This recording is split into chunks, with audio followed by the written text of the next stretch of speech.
What's up, guys? This is Qaytv, and we are going to be reacting to 10 movies that stole from anime.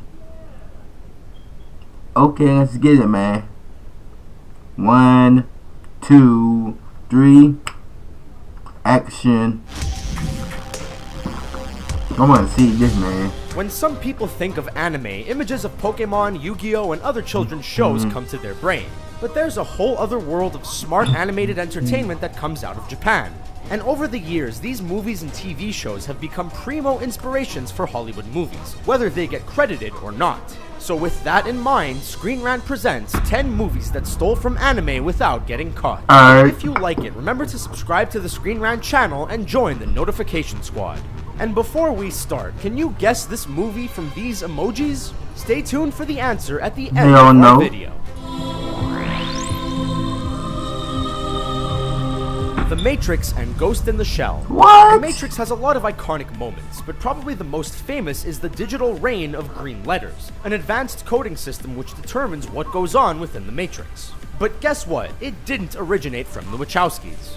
Cyberspace is signified by a similar green waterfall of digits in Mamoru Oshii's Ghost in the Shell, a hugely influential cyberpunk anime from 1995. The Wachowskis also borrowed the image of someone being plugged in through a port on the neck. This will feel a little weird. What the fuck? You can also fuck? see elements of Ghost in the Shell in James Cameron's Avatar, Steven Spielberg's Minority Report, and Joss Whedon's Dollhouse. It really gets around.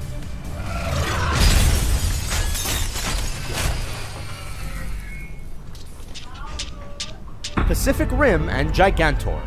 Guillermo del Toro's Pacific Rim is an homage to the Japanese kaiju and mecha animes of the past, and there are a lot of series and movies that inspired it. But the film also takes directly from Gigantor, an animated TV show from the 1950s that aired pretty regularly on both Japanese and American television. The main giant robot, or Jaeger, of the film is called Gypsy Danger, and its design is clearly derived from Gigantor, the first giant robot of anime. It makes sense within the context of the film, as Gypsy Danger is an older, obsolete Jaeger, which ironically is exactly what's needed to save the day. Requiem for a Dream and Perfect Blue.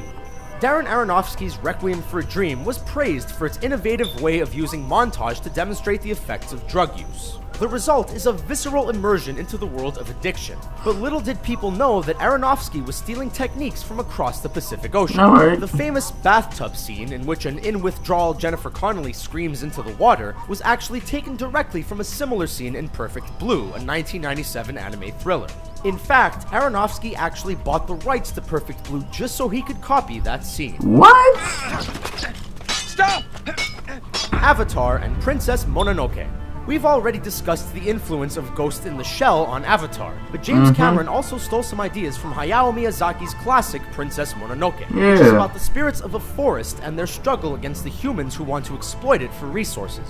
Does that sound familiar? Well, maybe it's because it's just like Avatar, which is about the Na'vi species and their struggle against the human colonizers of Pandora. Is it a coincidence? We think not, as we've already established that James Cameron is a fan of anime. Scott Pilgrim vs. the World and Naruto. Edgar Wright's Scott Pilgrim vs. the World is based on a comic by Daniel Lee O'Malley, and the inspiration of anime and manga on that comic is obvious from O'Malley's drawing style. But one anime stands out in particular. In Naruto, the title character dreams of becoming the most powerful ninja in his town, which resembles the young Scott Pilgrim's quest to win the Battle of the Bands. In addition, Pilgrim is clearly modeled on Naruto, and even some of the catchphrases that come from the Naruto TV show. Looper and Akira. Akira is one of the most famous animes of all time. In 1989, it set the stage for the Japanese animation invasion of the 1990s, when American TV screens were filled with imported Japanese series. The darkly comic cyberpunk tale has inspired everything from Christopher Nolan's Inception to the music video for Kanye West's Stronger. What? That really takes from it, however, is Rian Johnson's Looper, about a time-traveling hitman who gets sent back in time to be killed by his own hand. Johnson has called this movie a cross between The Terminator and Akira, with Joseph Gordon-Levitt's character bearing a surprising resemblance to the anime's Tetsuo. Her and Chobits. The premise of Her is that Joaquin Phoenix's lonely introvert falls in love with a Siri-like operating system voiced by Scarlett Johansson. Or, as the jokes put it, he falls in love with his phone. But director Spike Jonze wasn't the first to latch on to this basic idea. In the anime Chobits, which came out in 2002, the main protagonist falls in love with an android.